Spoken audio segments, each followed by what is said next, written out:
негізі қойған мақсатына ұйына алға барамын, сенің құдалың бітірән, бұл уақыт өзіне келді. Начал нервничать и быстро принимать решения.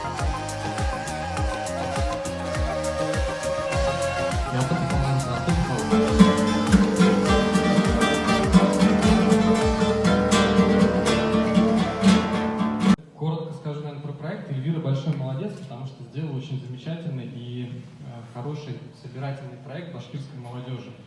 И если кто посмотрел там выступление, в онлайне было презентация книги в Уфе, наверное, забыл, как парня зовут, но как раз сказал, а если бы эта книга была бы у меня раньше, то я бы многие ошибки не совершил, потому что я бы это увидел, прочитал, поучился бы на чужом опыте, да, как русская пословица, умный там учится на чужих ошибках, дурак на своих, да. Вот я бы прочитал, и это бы понял. Действительно, очень много литературы, в которой мы можем подчеркнуть опыт, либо успехи, неуспехи там, западных предпринимателей. Сейчас уже в литературе есть и российский опыт, но именно опыт башкирской молодежи или выходцев из Башкортостана, он очень маленький. Да?